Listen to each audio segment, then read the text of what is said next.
Hello students, शिक्षा निदेशालय राष्ट्रीय राजधानी क्षेत्र दिल्ली की ओर से एक और वर्कशीट आई है। ये विषय सामाजिक विज्ञान, सामाजिक और राजनीतिक जीवन के बारे में बताया गया है। इसमें ये कार्यपत्रक नंबर 7 है, संविधान क्या है, और इसकी तिथि जो है इसमें दिया हुआ है 16 अक्टूबर 2020। बच्चों, ये कक्षा 8वीं की है। विद्यार्थी अपना यहाँ नाम लिख लें और यहाँ अपने कक्षा अध्यापक का नाम लिख लें। तो चलो बच्चों, अब हम इसे रीड करना स्टार्ट। तो बच्चों देखो, आप लोग किस तरह से भारत का संविधान उद्देशिका। भारत का संविधान, जैसे आपको पता होगा कि भारत एक संवैधानिक देश है और भारत के संविधान और उसकी उद्देशिका के बारे में यहाँ पे आपको दिया गया है। हम भारत के लोग भारत को एक संपूर्ण प्रभुत्व संपन्न समाजवादी पंथ निरपेक्ष लोकतंत्रात्मक गणतंत्र बनाने के लिए तथा उसके समस्त नागरिकों को सामाजिक, आर्थिक और राजनीतिक न्याय, विचार अभिव्यक्ति, विश्वास, धर्म और उपासनाओं की स्वतंत्रता, प्रतिष्ठा और अवसर की समानता प्रदान करने के लिए तथा उन सब में व्यक्ति की गरिमा और राष्ट्रीय एकता और अखंडता सुनिश्चित करने वाली बंधुता बढ़ाने के लिए दृढ़ संकल्प होकर अपनी इस संविधान सभा में आज तारीख 26 नवंबर 1949 ईस्वी मिति मार्गशीर्ष शुक्ला सप्तमी संवत 2006 विक्रम को एतद्व द्वारा इस संविधान को अग्निकृत, अधिनियमित और आत्मसमर्पित करते हैं।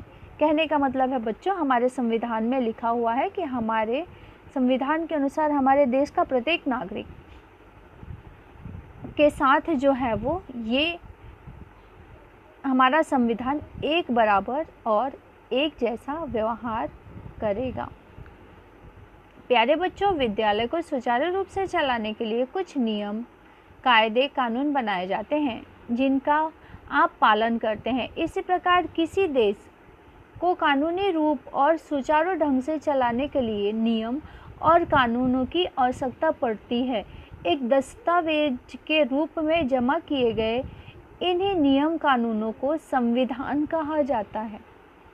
ठीक है बच्चों, तो जैसा कि आपने जाना, किसी देश, कोई भी देश या सिंपल हमारा घर ही है, अगर हम अपने घर में बहुत सारे नियम, कुछ नियम हैं घर के लिए भी, अगर उन नियमों का हम पालन नहीं करें तो हमारा घर सही रूप से नहीं चल सकता। ठीक उसी प्रकार ये देश की बात है या विदेश, अगर उसे सुचारू रूप से चलाना है तो आप लोगों को नियम कानून के अनुसार चलना ही पड़ेगा, कुछ नियमों का पालन करना ही पड़ेगा। दूसरे शब्दों में संविधान मूल सिद्धांतों या स्थापित किए हुए दृष्टांतों का एक समुच्चय है जिससे किसी राज्य या संगठन को चलाने में सहायता मिलती है।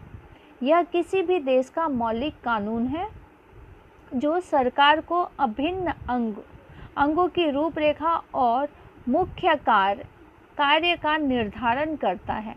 ठीक है बेटा, इस तरह से संविधान जो है वो किसी भी देश का संविधान वहाँ के राज्य, वहाँ के संगठन, वहाँ के कानून, न्याय व्यवस्था चलाने में उसकी बहुत अच्छी मदद करती है। साथ ही यह सरकार और देश के नागरिकों के बीच एक अच्छा संबंध स्थापित करता है। तो देखो बच्चों, डॉक्टर भीमराव अंबेडकर जो हैं, डॉक्टर भीमराव अंबेडकर को भारत का संविधान निर्माता कहा जाता है। इन्होंने हमारे देश का संविधान जो है वो लिखा है। वे संविधान मसौदा समिति के अध्यक्ष थे। संविधान का फाइनल ड्राफ्ट तैयार करने में 2 साल 11 महीने और 18 दिन का समय लगा था। ये बहुत ही इम्पोर्टेंट है बच्चों, आप लोग इसे ज़रूर ध्यान करें कि संविधान संविधान का फाइनल ड्राफ्ट तैयार करने में 2 साल 11 महीने और 18 दिन का समय लगा था। भारत का संविधान विश्व का सबसे लंबा लिखित संविधान है। यह 26 नवंबर 1949 को भारत के संविधान को अपनाया गया था, जिसे 26 जनवरी 1950 में लागू किया गया था। और प्यारे बच्चों, इस दिन हम गणतंत्र दिवस के रूप में मनाते हैं। अब आइए, अब हम इसके कुछ रिक्त स्थान देखते हैं। प्रश्न नंबर 1, रिक्त स्थानों की पूर्ति कीजिए। तो भारतीय संविधान खाली स्थान को लागू किया गया। तो बच्चों, आप लोगों ने देखा 26 जनवरी 1949 को 26 नवंबर 1949 को ये लागू किया गया। ठीक है, उसके बाद आप इसमें ये आंसर लिख देंगे। उसके बाद अगला है भारतीय संविधान खाली स्थान को अपनाया गया। तो प्यारे बच्चों, ध्यान रखना, दोनों में अंतर होता है। ठीक है, जब भारत में अपनाया गया है ये 26 जनवरी 1950 को, ठीक है, और 26 नवंबर 1949 को इसको लागू किया गया था। ठीक है, और 26 जनवरी 1950 को इसको मतलब अपनाया गया था, इसलिए इस दिन हम गणतंत्र दिवस के रूप में मनाया जाता है। ठीक है, तो ये आप लोग ये दोनों में फिल कर लें। अगला है डैश को संविधान का जनक माना जाता है। तो प्यारे बच्चों, इसमें आप लोग भरेंगे फर्स्ट ये डॉक्टर भीमराव अम्बेडकर, नंबर 3 में भरेंगे डॉक्टर भीमराव अम्बेडकर को संविधान का जनक माना जाता है।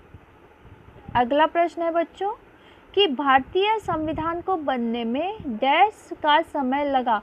तो प्यारे बच्चों, यहाँ देखो, मैंने आप लोगों को पहले ही बता दिया है कि 2 साल 11 महीने और 18 दिन का समय लगा है। तो यहाँ पे आप लोग लिख लेंगे 2 साल 18 महीने और 2 साल 11 महीने और 18 दिन का समय लगा था। अगला प्रश्न देखें बच्चों, संविधान किसे कहते हैं। तो आइए, हमने इसे अभी ऊपर पढ़ा है। देखो बच्चों, यहाँ पे मैंने अंडरलाइन करके बता रखा है आप लोगों को कि एक दस्तावेज के रूप में जमा किए गए इन्हीं नियम और कानून को संविधान कहा जाता है। ठीक है, अगला प्रश्न देखें बच्चों। प्यारे बच्चों, ये हमारा आखिरी क्वेश्चन है, हमें संविधान की आवश्यकता क्यों है।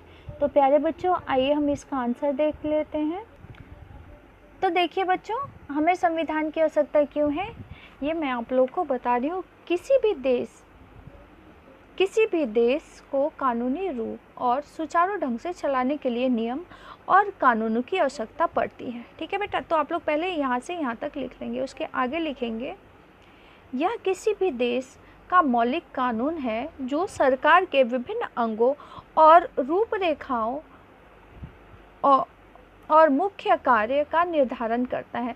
साथ ही यह सरकार और देश के नागरिकों के बीच संबंध भी स्थापित करता है। ठीक है बच्चों, तो प्यारे बच्चों, आप लोग ये आखिरी क्वेश्चन ये लिख लें। और अगर आप लोगों को मेरा चैनल पसंद आए तो प्लीज़ उसे, तो प्यारे बच्चों, अगर मेरा चैनल पसंद आए तो प्लीज़ इसे लाइक और सब्सक्राइब करना न भूलें। Thanks for watching. मिलते हैं अगले वीडियो के साथ।